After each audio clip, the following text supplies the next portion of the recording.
why did the United States offer such extensive economic aid to the French in Indochina? After the Second World War, the French tried to re-establish their colonial power in Indochina.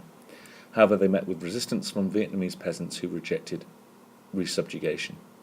To help the French maintain their colonies, the US provided 10,000 tons of equipment per month, with annual aid totaling $500 million. The US covered 80% of France's costs in the region.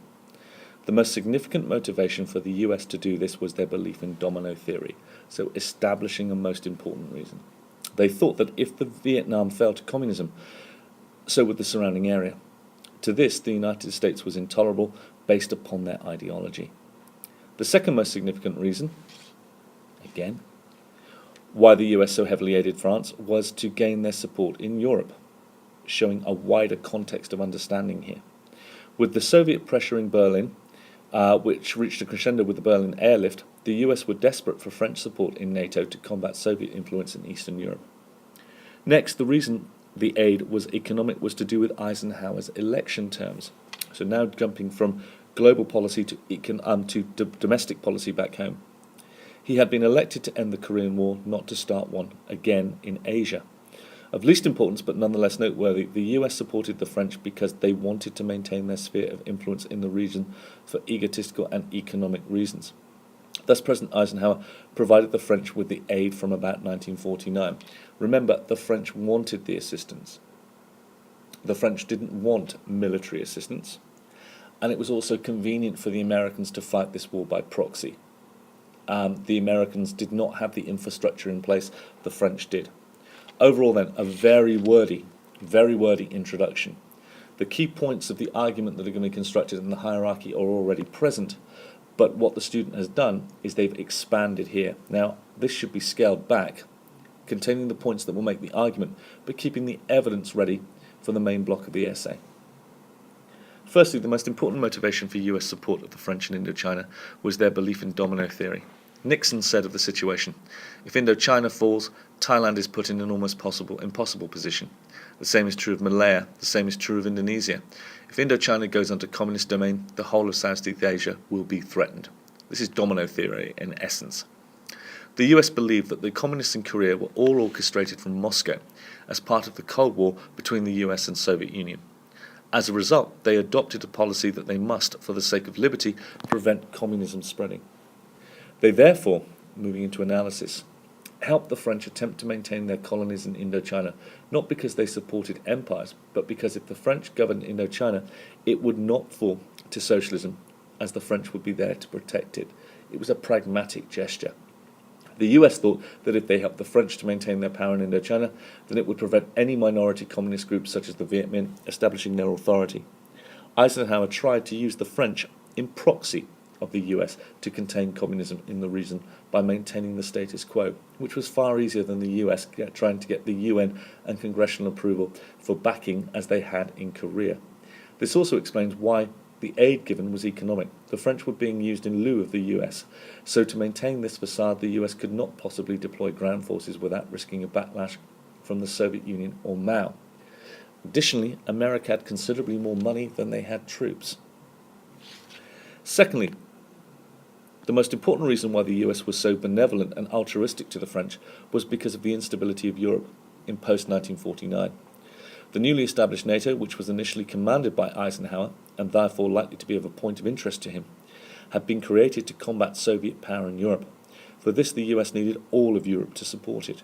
The Berlin blockade and the Berlin airdrop of 1949 made the US even more anxious for a French support in Europe to contain communism there. Thus, the US helped the French in Indochina because they thought one gesture of goodwill deserves another, or that the French support could be bought, albeit at a very steep price. The US helped the French in Indochina to gain their favour and thereby assure their absolute support in Europe against the by now agitated Soviets, who resented Western Berlin's existence. The US were not in Europe, however. Containment was their policy, so it was vital they should have the support in the region to enforce it. So they paid for everything the French should want to maintain their empire in Indochina. The reason aid was solely economic could also be due to the fact that the French didn't anticipate the need for additional ground forces, ergo they didn't ask them for it. Be aware this is a cultural and racial perspective that both the French and then subsequently the Americans realized was a mistake, the Viet Minh were more than capable of fighting the Western powers on a level playing field. French generals thought that their paratroopers would be more than sufficient to beat the Viet Minh, a cultural arrogance they shared with the United States. How much damage could a group of Vietnamese peasants do to superior weapons and Western technology? So the aid was only economic due to the perceived superiority of the French armed forces.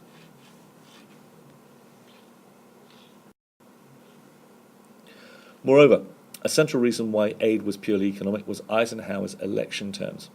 Eisenhower had been elected to end the embarrassment in Korea, not to get the US deeper into a quagmire of Indochina. Eisenhower's tentative approach in the region is qualified by the US War College's report, which stated that Indochina was of secondary strategic importance and not a suitable region in which to deploy American troops.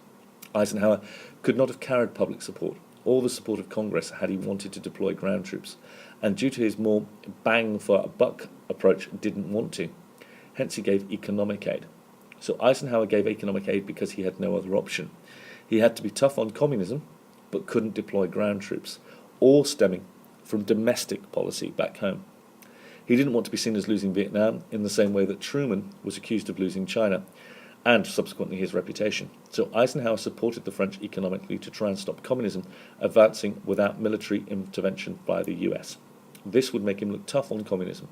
If containment worked, and would have been a neat way to ensure long-term stability both in Indochina and Europe. There would be no messy war in Indochina, and NATO would both be modelling freedom to the world. Lastly, and the least important reason, was economic self-interest and prestige preservation. Nixon points out that Malaya's rubber and tin, and that if Southeast Asia fell, the military security of Japan will inevitably be endangered also. In Japan, the US had created a huge and profitable market for US goods, and the raw materials from Southeast Asia were clearly of significance to US industry. So one clear motivation for helping the French and thereby securing the region is America's economic interest in the region. However, at the time, America's economy was booming, so this is not the most important reason why they supported the French. Furthermore, the US were a superpower, and their power cast a shadow across much of the globe.